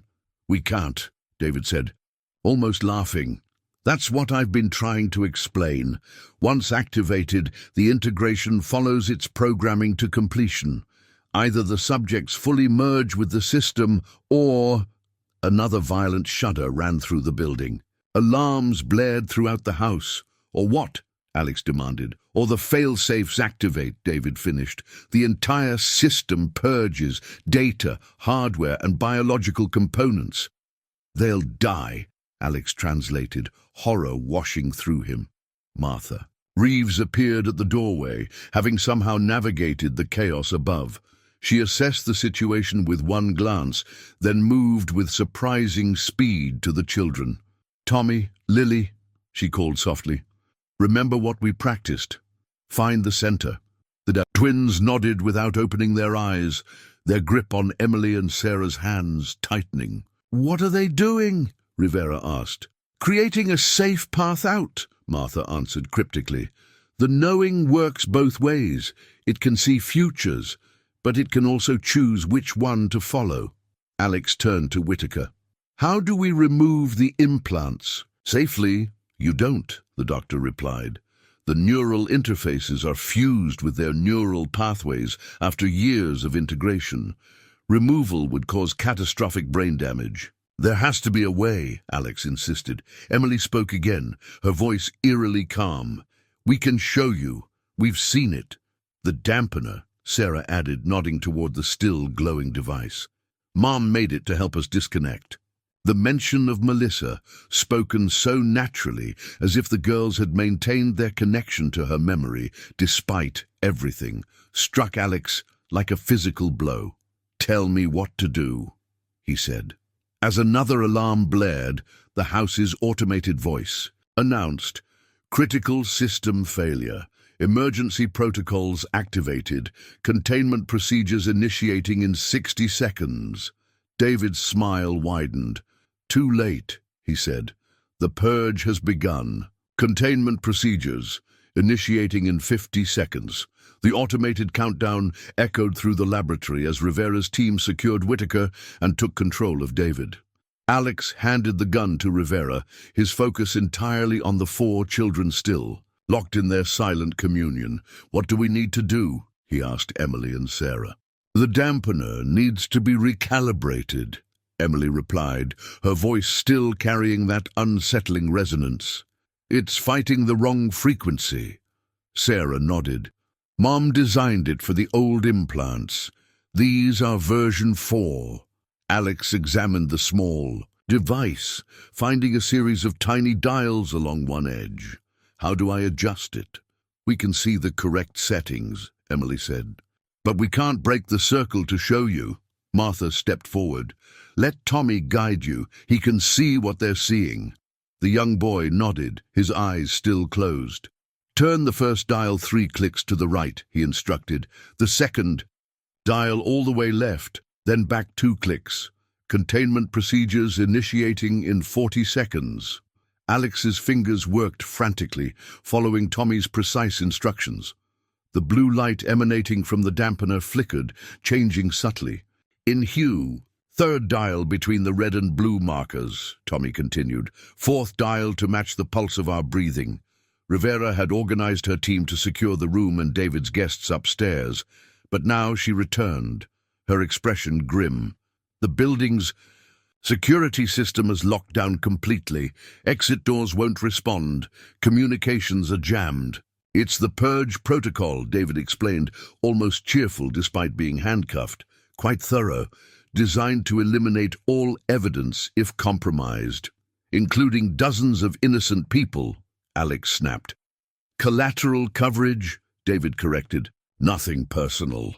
Containment procedures initiating in 30 seconds. Almost there," Tommy said as Alex continued adjusting the dampener. "One more setting." Sarah Langley appeared at the doorway, breathless and disheveled. "Alex, I got through with Melissa's evidence.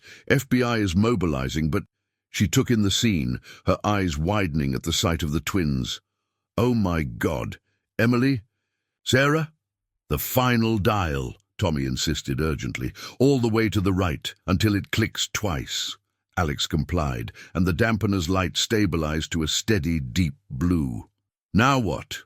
"Place it on Emily's implant first," Tommy instructed. "It needs direct contact.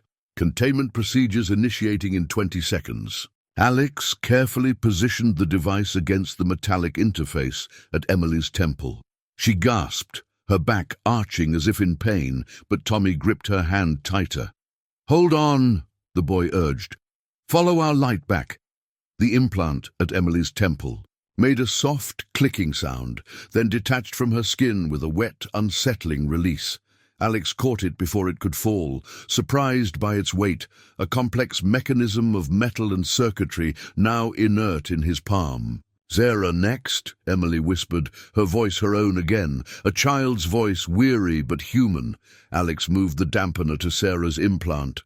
The same process repeated, the gasp of pain, the mechanical release. The second implant joined the first in Alex's hand. Containment procedures initiating in 10 seconds. The automated systems throughout the house began a synchronized shutdown, emergency lights flashing as main power failed. But the 4 children remained illuminated in the dampener's blue glow, which now seemed to emanate from them rather than the device. "We need to go," Rivera urged. "Now!" Martha gathered Tommy and Lily, who finally released Emily and Sarah's hands. The blue light dissipated, leaving the children looking suddenly smaller, more vulnerable. 5 seconds. 4. 3. "The central servers," Emily said urgently, "in the hidden room. They're set to self-destruct. 2. 1. A deep, resonating hum built throughout the structure. Electronic systems sparked and died. In the main laboratory, monitors exploded in cascades of glass and smoke. "Move!" Rivera shouted, ushering them. Toward the exit, Alex scooped up Emily in one arm, Sarah in the other. Painfully light, these nieces he hadn't held since they were toddlers. Sarah Langley helped Martha with Tommy and Lily as Rivera led the way through the chaos of the main laboratory. "The elevator's dead," Rivera reported as they reached it. "We need another way up." "Emergency stairs." Alex nodded toward a door partially hidden behind equipment. "Through there." As they raced for the exit, an explosion rocked the sublevel, the server room self-destructing as Emily had warned. Flames licked at the laboratory equipment, spreading with unnatural speed. "Fire suppression systems compromised," the house's AI announced in its final communication. "Catastrophic failure imminent." They reached the stairwell, Rivera taking point, Sarah Langley and Martha with the Reeves twins in the middle, Alex bringing up the rear with his nieces. The climb seemed endless, each flight taking them past the wine cellar, past the main basement, finally to the ground floor. Almost there. Alex encouraged the girls in his arms. Emily looked back over his shoulder, her expression suddenly alarmed. "Uncle Alex! He's following us!" Alex turned to see David Landon emerging from the smoke below, somehow freed from his restraints. Blood streaked his face from a head wound, but his eyes burned with frenzied purpose. In his hand gleamed a jagged piece of metal torn from the laboratory equipment. "They're not finished," David called, his voice ragged. "The integration must complete." The others had reached the main floor, but Alex stood his ground at the top of the stairs, his nieces clutched protectively to his chest. "It's over, David. The project, the company, all of it. It's not about the company," David snarled, advancing up the stairs. "It's about the future. What we've created is beyond corporate interests." "What you've created is a monument to cruelty," Alex countered, "and it ends today." David lunged, the makeshift weapon aimed at Emily. Alex twisted away, shielding the girls with his body. The metal shard sliced across his back instead, tearing through jacket and shirt to the flesh beneath. "Uncle Alex!" Sarah cried as he stumbled. Rivera appeared at the doorway above, weapon drawn. "Drop it, Landon, now!" But David was beyond reason, his face contorted with the zealotry of a man who'd sacrificed everything for his vision. He charged again, this time aiming directly for Alex's throat, the family photo that had rested in Alex's pocket for 5 years. The last picture of him with Melissa and the twins fell to the floor between them. David's foot came down on it. As he lunged, the slick surface causing him to lose balance. He pitched sideways, crashing through the stairwell railing into the burning laboratory below. His scream was brief. "Come on," Rivera urged, helping Alex with the girls as the fire spread upward. They emerged into the great room to find chaos. Confused investors, detained security personnel, FBI agents who had just arrived taking control of the scene.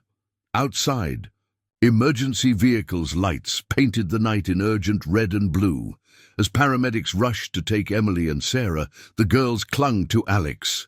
"Don't leave us," Emily pleaded, her small fingers gripping his sleeve. "Never again," Alex promised, his voice breaking. "I'm right here. I'm not going anywhere." 3 months later, autumn painted pine wood in amber and gold.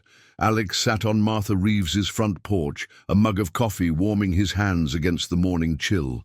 Through the window, he could see all 4 children at the kitchen table, heads bent over paper and colored pencils, creating something together with the focused intensity only children can sustain. "They're drawing again," Sarah Langley observed, settling into the rocking chair beside him. "That's a good sign." Alex nodded. After that night, Emily and Sarah had refused to touch art supplies for weeks, the activity too closely associated with their captivity. Their gradual return to drawing, now done by choice for joy, marked another small victory in their recovery. "Tommy and Lily are good for them," he said. "They understand without needing explanations." The healing process had been complex. Physical recovery came first, addressing years of medical neglect and the trauma of the implant's removal. The neural pathways affected by the technology were slowly regenerating. though Emily still experienced migraines and Sarah occasional seizures that doctors believed would diminish with time. The psychological wounds ran deeper. Nightmares, panic attacks, fear of closed spaces and medical equipment.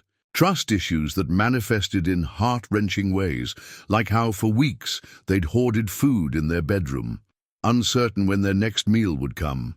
But there were improvements. Laughter that came more freely. Questions about the world. Beyond their confinement, moments of ordinary childhood emerging from the extraordinary trauma. "Detective Rivera called this morning," Sarah said, interrupting his thoughts. "Gerald Whittaker's plea agreement is finalized. Full confession in exchange for avoiding the death penalty. And the others? 8 arrests so far across 3 countries. The evidence Melissa compiled was comprehensive. More than 30 children, identified and located." She reached for his hand. "You've given a lot of families their miracle, not just your own." Mercer Tech had collapsed in the scandal's wake. Alex had surrendered his patents and remaining shares to a victims' compensation fund, wanting nothing from the company that had been built on such suffering. Instead, he'd relocated to Pinewood, purchasing a comfortable farmhouse with land enough for the girls to roam freely after years of confinement. Martha emerged from the house, carrying a plate of homemade cinnamon rolls. "Breakfast is ready when you are," she announced. "The children have something to show you first." Inside, the 4 children looked up in unison as the adults entered. The kitchen table was covered with drawings. Dozens of them, some individual works, others collaborative pieces where styles blended seamlessly. "We made a story," Tommy explained, gesturing to the array. "About the knowing," Lily added. Emily carefully gathered the pages, arranging them in sequence. "It's for Mom," she said quietly, "so she knows we're okay now." Sarah, his niece, not Sarah Langley, pointed to the first image, which showed Melissa Mercer with angel wings watching over 4 small figures holding hands. "See? She's still with us, just differently." Alex knelt beside them, examining each drawing with appropriate solemnity. The story they'd created was part memory, part wish fulfillment, part healing exercise. Melissa guiding the children through darkness into light, family reunited, a future where abilities were gifts rather than burdens. The final drawing showed all of them together: Alex, Sarah Langley, Martha, the 4 children, and a translucent Melissa, standing before what was, recognizably, their new home. Above them arched a rainbow bridge connecting earth and sky. "It's beautiful," Alex said, his voice thick with emotion. "Is it okay that we still see things sometimes?" Emily asked hesitantly.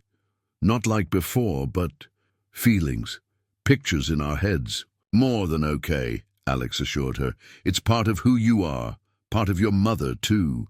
"And you," Sarah added perceptively. "Martha says you have it also." Alex nodded. After decades of denial, he'd finally acknowledged his own connection to the knowing, the intuitive leaps that had made him a technological innovator, the dreams that had guided him when logic failed. Not as powerful as the children's gifts, but present nonetheless. "Will the bad people come back?" Emily asked. "We're never entirely absent." "No," Alex promised. "They can't hurt you anymore." The justice system was addressing the human perpetrators, but Alex had taken personal responsibility for the technological threat. With help from former colleagues who'd been unaware of the project's true nature, he'd located and destroyed all remaining neural interface prototypes and research. The knowledge might be rediscovered someday, but not from his work, and not in his lifetime. Martha began serving breakfast, the domestic normalcy of the moment striking Alex anew. This was what mattered, not the billions he'd made and lost, not the technological empire that had crumbled, but this: family, healing, ordinary moments reclaimed from extraordinary trauma. His phone buzzed with a text from Rivera. "Indictments. Handed down against DARPA officials involved. Case expanding." "You were right about everything." As Alex tucked the phone away, Sarah tugged at his sleeve, offering him a fresh drawing. A simple portrait of him, rendered with a child's perspective but unmistakable care. "For you," she said, "to keep." Alex accepted it reverently, recognizing it for what it was, not just art, but trust, a gift more precious than anything his former wealth could have purchased. Outside, autumn leaves danced across the yard, gold and red against the clear blue sky. Inside, 4 children laughed over breakfast, their futures no longer predetermined by others' ambitions. And in the quiet corner of his mind where the knowing resided, Alex felt his sister's presence, not a ghost or a fantasy, but the enduring connection that even death couldn't sever, a certainty beyond proof or reason. "We found them, Mel," he thought. "They're home."